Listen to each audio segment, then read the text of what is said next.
An alien distress signal reached Earth. Terrans responded with power. The signal was faint, broken, and filled with fear. Across the endless darkness of space, a desperate cry for help traveled. It was not meant for Earth, yet it reached there. In the control room of the Terran Space Command, the strange sound first appeared as static. Then, as engineers worked to decode it, words and broken images formed. An alien voice, trembling and weak, spoke of destruction, death, and an unstoppable enemy. At first, many thought it was just noise, maybe the echo of some dying star. But as the fragments were pieced together, the truth became clear. This was no natural sound. It was a distress signal. An alien race unknown to humanity was calling out to anyone who would listen. Their message was simple: help us. They are coming. The room grew quiet as the message played again and again. Officers exchanged looks. Scientists leaned forward, their faces pale. Politicians were called, military leaders summoned. Some argued it was a trap. Others whispered it was fate. The signal had traveled for light years. How had it reached Earth, and why now? The voice in the signal continued to speak, broken by static but filled with emotion. The aliens were not asking politely. They were begging. The fear in their words was something that shook even the strongest of men. Whoever these enemies were, they had the power to make entire civilizations collapse in terror. If such beings were moving across the galaxy, then maybe Earth was not safe either. For hours, meetings were held. Could they ignore it? Could they risk responding? Some said humanity was not ready. Earth had only recently begun sending fleets beyond the solar system. Compared to the great powers of the galaxy, humans were still young. But others argued this was the moment to prove themselves. If humans turned away, then one day, when their own hour of need arrived, no one would come to help them. As the debate went on, the signal continued to repeat. In the middle of the night, when most of Earth slept, the sound of alien fear kept echoing in the ears of those awake. It was not just a message. It was a reminder. Somewhere out there beyond the stars, people, yes, people, though not human, were dying, and they had chosen to call Earth. The final piece of the decoded signal shook everyone even more. Among the cries for help, there was also a warning. The enemy was moving, hunting, spreading like fire. The aliens said their star systems were burning one by one, fleets shattered, worlds turned to ashes. And then came the words that no one could ignore. If you hear this, run or fight. The next morning, the Council of Nations gathered. Leaders from every continent sat together, each knowing that history was being written. Some wanted to remain silent. Others spoke of fear. But then a voice rose above the rest. It was Admiral Kieran, commander of the Terran Defense Fleet. His words were calm but strong. "We are not a people who run," he said. "If they can reach us with their cries, then so can the enemy. We cannot hide from the galaxy. It has already found us." Silence followed. Everyone in the Great Hall knew he was right. For centuries, humanity had dreamed of the stars. Now the stars were calling back. Not with welcome, but with fire. To ignore it would be to accept weakness. To respond would be to risk everything. Yet deep inside, they knew the decision was already made. The order was given. Prepare a fleet. Not the largest, not the strongest, but enough to show the universe what Terrans truly were. Engineers rushed to arm the ships. Soldiers trained with fierce determination. And scientists studied the signal again and again, hoping to understand more about the enemy. Meanwhile, ordinary people across Earth heard whispers of the signal. It spread through secret leaks, through rumors and silent talk. Fear mixed with pride. Some were afraid of what might come. Others felt excitement. For the first time, Earth was part of something bigger. The galaxy was real, alive, and dangerous, and humans were about to step into it not as victims but as fighters. On the day the fleet was ready, the distress signal still echoed in the command halls. The alien voice was weaker now, fading as if the people sending it were at the very edge of life. "Please, help!" it cried one last time. The Terran fleet lifted off, engines burning bright, a promise written in fire against the cold void. The aliens who had sent the message did not know if anyone would come. They had screamed into the endless dark, hoping for a miracle. And now a miracle was on its way. But it was not the kind they expected. They would soon learn what it meant when Terrans answered a call for help. For when humanity rose, they did not rise with mercy alone. They rose with power. The signal that began as a whisper of fear was about to become the reason for war. And the galaxy would never forget the day Earth answered. The Terran fleet moved through the void with steady silence. Dozens of ships, their steel hulls gleaming under distant starlight, carried the weight of humanity's decision. Soldiers strapped into seats, scientists monitored signals, and commanders reviewed every detail of the alien distress call. No one knew what awaited them, but all understood this mission was more than rescue. It was the first step into the galaxy's wider stage. At the heart of the fleet was the flagship Resolute. Its captain, Commander Vale, stood tall at the command deck, his eyes fixed on the holographic map. A red mark pulsed at the edge of the screen, the origin of the distress signal. His voice was calm, but beneath it the tension of history vibrated. "This will be our first contact," he told his crew. "Remember, we are Terrans. We carry both hope and fire." Days turned into weeks as the fleet crossed systems unknown to humanity. Planets passed by, barren and lifeless, silent witnesses to the journey. Finally, the signal grew stronger, broken, faint, but guiding. The fleet slowed, weapons ready, shields active. Every heart beat louder, and then the wreck appeared. A massive alien ship drifted in space like a corpse. Its once grand frame was torn apart, scars of battle marking its surface. Fires still burned in sections, oxygen venting into nothingness. Smaller escape pods floated nearby, powerless and broken. The signal pulsed from the wreck, repeating the same cry. "Help us!" Shuttles launched from the Terran fleet. Armed soldiers moved in, not knowing if this was trap or truth. Inside the wreck, darkness reigned. Flashlights cut through twisted metal. Bodies floated, fragile and alien. Their skin shimmered faintly under the light, their eyes wide even in death. Fear had frozen on their faces, then a movement. A survivor. Weak and trembling, the alien collapsed into the arms of a Terran medic. More were found, frail, starving, but alive. Their voices were soft, musical, yet broken with grief. Through translators and technology, fragments of their story came clear. They were the Volari, a once proud people. Their empire was gone, crushed under the boots of a ruthless enemy. They had run, hidden, begged across the stars, but no one had come, until now. In the medical bay of the Resolute, the Volari leader spoke. His name was Syrian, his eyes glowing faint blue. He looked at Commander Vale with disbelief. "You are humans?" His voice cracked.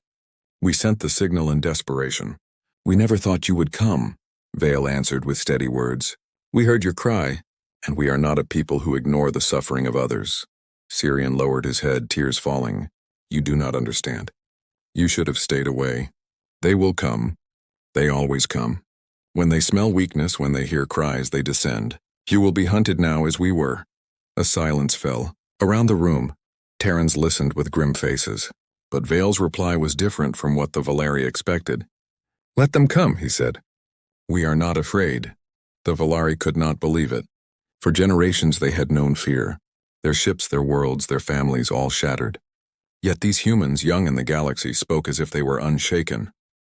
The Volari looked at them not as rescuers, but as something more dangerous. Warriors who did not bend. As days passed, Terrans repaired what little they could of the alien wreck. Survivors were given food, water, warmth. Children clung to Terran soldiers, whispering in awe at the strange, strong beings who had answered their cries. Hope flickered where only despair had lived. But across the galaxy, eyes had already turned toward them. The enemy, the same force that had chased the Volari across countless systems, had noticed. Their hunters had followed the signal as well. Their ships were moving, dark and vast, toward the sector where Earth's fleet now stood. Scouts from the Terran fleet picked up movement.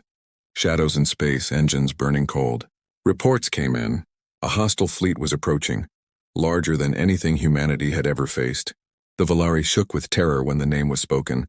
The Keth, destroyers of worlds. Slayers of empires, the very monsters who had driven them to desperation. The Terran officers gathered in the command hall. Fear was present, yes, but so was fire. Admiral Kieran's words echoed again through their minds. "We do not run." Commander Vale looked out at the stars. His decision was already made. The Terrans had come for first contact. They had found allies. They had found enemies, and they had found their place in the galaxy. The time for hesitation was over. He turned to his crew. "The Keth are coming," he said, "and we will meet them head-on."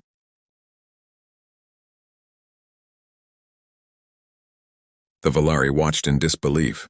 Where they had always fled, these humans prepared to stand. The survivors could not yet understand it, but history was about to turn. For the first time, the hunters of the galaxy would face prey that did not break. In the silence of the void, Terran engines roared to life. The first contact had been made, and with it, the promise of war. The Terran fleet waited in the cold silence of space, engines burning low, weapons charged. Around them, the broken wreck of the Valari ship floated like a ghost, its scars a warning of what was coming. The Valari survivors huddled in the medical bays of the Resolute, whispering in fear. They had seen the enemy before, and they knew what was about to arrive. The Keth did not forgive. They did not stop. They hunted until nothing was left. Commander Vale stood on the bridge, his eyes fixed on the holographic display. Red signals were appearing one by one, closing in on their position. A scout frigate had already sent word. A hostile fleet was moving fast. The Keth were near. The crew worked in silence, their movements sharp and practiced. Hands flew across controls, shields powered up, rail cannons were armed, and missile bays loaded. A low hum filled the ship as reactors pushed to maximum capacity. Outside, the other Terran ships adjusted their formations like predators circling, waiting for the first move. And then they came. From the darkness of space, massive shadows emerged. At first, they looked like floating mountains, shapes too big to be real. Then the lights of their engines glared, burning like angry suns. The Keth fleet appeared, rows upon rows of warships, black metal carved into cruel shapes.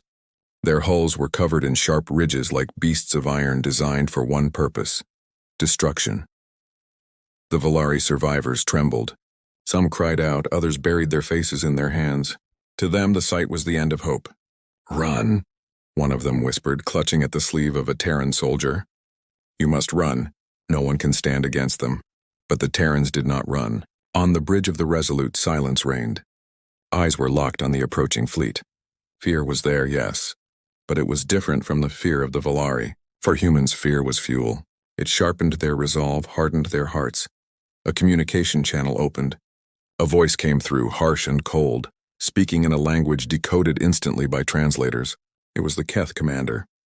His voice was filled with scorn. "Terrans, you are insects. You are not part of this war. Leave now, and we will let your world burn later. Stay and you die here."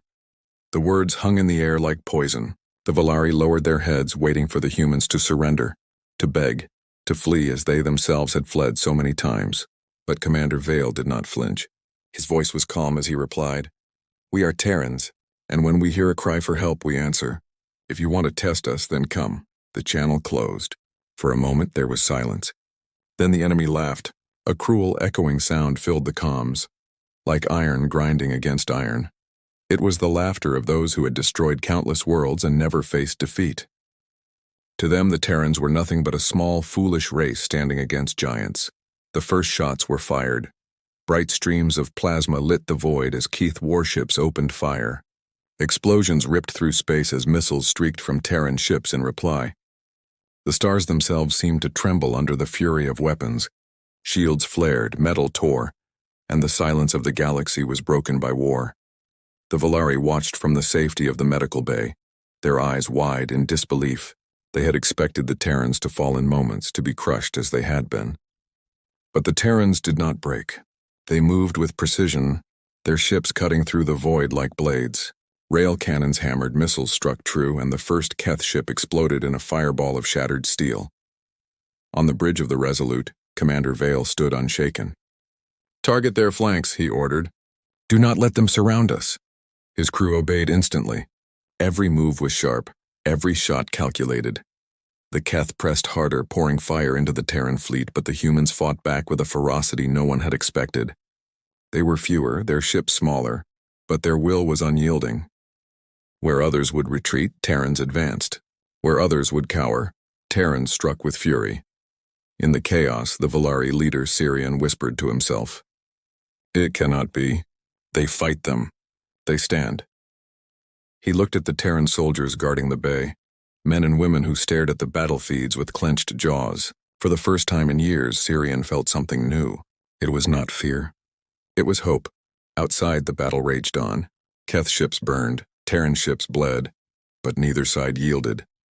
The void was filled with fire and steel, and at the heart of it stood humanity, small, fragile, young, but refusing to bow. The enemy had arrived, and the galaxy would soon learn that the Terrans were not insects. They were something far more dangerous. They were a species that did not surrender.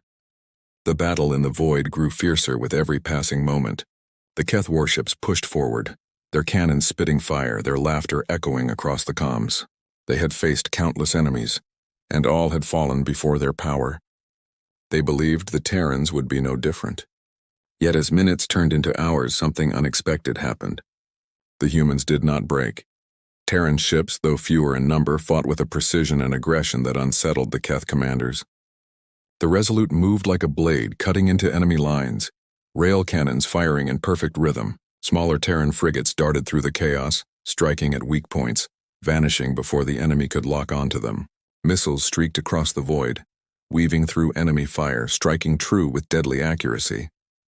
Inside the medical bay, the Valari survivors watched the live feeds, their glowing eyes wide. They had seen the Keth destroy empires, entire fleets wiped away in moments. But this was different. These humans did not fight like the others. They fought with fury, with fire in their souls. Commander Vale stood tall on the bridge of the Resolute. His orders were clear, his voice steady, unshaken by the storm outside. Focus fire on their destroyers. Break their teeth and the rest will scatter. His crew obeyed instantly, weapons turning, targeting systems locking. A Terran barrage lit the stars. Explosions ripped through one of the massive Keth destroyers, its hull splitting open as fire poured into the void. For the first time in years, the Keth were forced to pull back. The sound of their mocking laughter vanished, replaced by silence, then by sharp orders in their guttural tongue. They were no longer amused. They were angry.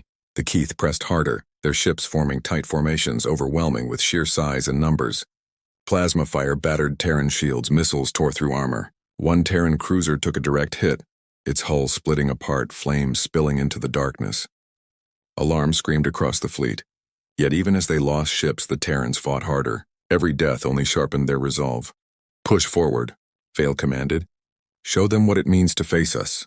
The Resolute dove into the heart of the Keth formation, its cannons blazing. Frigates followed, weaving between giant warships like wolves tearing at a wounded beast. The enemy fired in all directions, but the humans moved too fast, too fiercely. Another Keth ship exploded, then another. Fire spread through their fleet, the void flashing with light. The Valari leader Sirian stood trembling as he watched. "This is impossible," he whispered. "No one fights the Keth this way. No one dares." His people had always fled, always prayed for mercy. But the Terrans did not beg. They answered fear with fire. For the Keth, the realization came too late. They had underestimated humanity. They had thought them young, weak, untested. They had seen them as insects. But insects did not fight like this. Insects did not tear apart warships. Insects did not burn with such will. The Terran fleet pressed the advantage. Where the Keth tried to surround, humans broke through. Where the Keth brought numbers, humans brought precision. And always, always, the fire in their hearts drove them forward. A final volley struck the largest Keth battleship. Explosions ripped through its decks, flames consuming it from within. The ship cracked apart, splitting into two as it fell into the endless dark. Cheers erupted through the Terran fleet, soldiers pounding their fists on consoles, voices raised in victory. For the first time, the Keth had been forced to retreat. Their ships pulled back, engines blazing as they fled into the void. The Terrans did not chase. They had already made their point. They had stood against giants and remained unbroken. They had shown the galaxy that Earth was no longer a silent world hidden in the shadows. It was a force that answered with power. On the bridge of the Resolute, Commander Vale looked at the fading signals of the enemy fleet. His expression was hard, his voice calm. "Let them run," he said. "They will carry the message for us. The galaxy will know that Terrans do not kneel." The Valari survivors bowed their heads, some weeping, others whispering in disbelief. To them, humanity was no longer just another race among the stars. They were something greater, something terrifying, something that gave hope where there had been none. For the first time, the Keth had learned fear, and for the first time the galaxy would hear the name of Earth spoken not as a question, but as a warning. The battle was over, but it was only the beginning. Retribution had been delivered. The Terrans had risen. The smoke of battle still lingered in the void, drifting among the wreckage of broken ships. Where once the Keth had arrived with laughter, now only silence remained. Their fleet was gone, shattered by a force they had never expected. For the first time in generations, the hunters of the galaxy had been forced to retreat, and they had fled from Terrans. Aboard the Resolute, the crew worked quietly, tending to the wounded, repairing the scars left on their ships. The celebration was muted, not because victory was small, but because everyone knew it was only the beginning. Humanity had revealed itself. The galaxy now knew their strength. That knowledge would spread, and with it, new challenges would come. In the medical bay, the Valari gathered around their leader, Sirian. His glowing eyes reflected the faces of Terran soldiers moving through the halls, men and women covered in sweat and blood but standing tall. He could hardly speak, his voice trembling with awe. "You fought them," he whispered. "You stood against them and you won. In all my life I never believed such a thing was possible." One of the Terran medics, a young woman named Kara, smiled faintly as she handed him water. "We are human," she said simply. "When we are pushed, we push back harder." The Valari children clung to the soldiers, wide-eyed, no longer crying in fear, but whispering in wonder. To them, the Terrans were no longer strangers. They were saviors. They were fire in the dark. In the command hall, the fleet's officers gathered around Commander Vale. The battle map flickered before them, filled with enemy wrecks and fading signals. Vale studied it in silence before finally speaking. "This victory will not go unnoticed. The Keth will return and others will watch. Today we showed our strength. Tomorrow the galaxy will test it again." Admiral Kieran's voice came through the comms from Earth. Calm but heavy with pride, he said, "You have written history. The Keth thought us weak, but now they will speak our name with caution. You have given humanity a new reputation." Across the galaxy, word began to spread. Traders, wanderers, and spies carried whispers of the battle. They spoke of a young species from a blue planet on the edge of the stars, a species that had answered a cry for help when no one else dared, a species that did not bow, did not break, and did not run. They called them Terrans, and they called them dangerous. In hidden star systems, frightened races repeated the story with hope in their voices. Perhaps the Keith were not unstoppable. Perhaps there was a shield in the galaxy now, forged not from size or numbers but from will. In the courts of great empires, rulers frowned as they heard the name of Earth. Was this a threat rising among them? Could these humans become a power none could control? But on Earth the people rejoiced. For the first time humanity had stepped into the galaxy not as explorers, not as dreamers, but as warriors who had earned respect. Families gathered to watch broadcasts, hearing the voices of their soldiers, their faces lit by pride. Children pointed to the stars and whispered that one day they too would join the fleets. Back aboard the Resolute, Commander Vale stood alone at the observation deck staring into the endless dark. He thought of the cost, the men and women lost, the ships broken, the blood spilled. Yet he also thought of what it meant. Humanity was no longer a hidden race. They had entered the stage of the galaxy, and they had entered with fire. Sirian approached quietly, his steps slow, his body still weak. He stood beside Vale, looking out into the same stars. For a long time, neither spoke. Then Sirian finally whispered, "You do not know what you have started. The Keth will never forget this. They will return, stronger, more furious." Vale's eyes never left the stars. His voice was steady. "Let them. The Terrans will be ready. And when they return, we will remind them again." Sirian studied him for a long moment, then bowed his head. "Your people are not like others. You are something new in this galaxy. You are not saviors, not conquerors. You are balance, a storm that comes when darkness grows too strong." Vale said nothing more. He only watched as the stars stretched, endlessly before him, each one a future battle, a future promise. The Terran fleet began to turn, engines igniting as they prepared to return home. Behind them, the wreckage of the Keth fleet drifted, silent proof of what had happened here. The galaxy would never be the same again. When the Valari had sent their signal, they had expected silence or pity. Instead, they had found warriors who answered with power. From that day on, when whispers of danger spread through the stars, another whisper followed. Call the Terrans. For the name of Earth had become more than a name. It had become a warning, a promise, and a legend. And the legend was only beginning.